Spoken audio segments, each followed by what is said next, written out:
താരങ്ങളും ഒരുങ്ങിയെങ്കിൽ ഈ പൂരത്തിന് ആരവം മുഴക്കുവാൻ ഒരുങ്ങി നിൽക്കുന്ന പുരുഷാരമേ,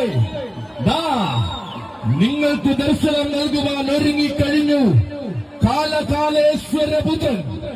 കാലം കൈവഴങ്ങുന്ന നേരം കാവലായി നിൽക്കുന്ന ദേവന്റെ നാമം മുഴക്കുന്ന കാശിനാഥപുത്രൻ. ദൂരെ ദൂരെ നിന്നൊരു ശംഖനാദം മുഴങ്ങുമ്പോൾ ചന്തമോടെ വരുന്നുണ്ടവൻ. ഇന്ദ്രനീല ശോഭയാർന്ന ആകാശവീഥികൾ സാക്ഷി, ചന്ദ്രശോഭയെ പുൽകുവാൻ ഒരുങ്ങുന്ന ഈ സായം സന്ധ്യയും സാക്ഷി.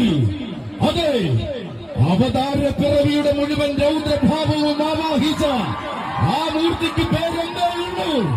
ദേവർ, തെക്കിന്റെ ദേവർ.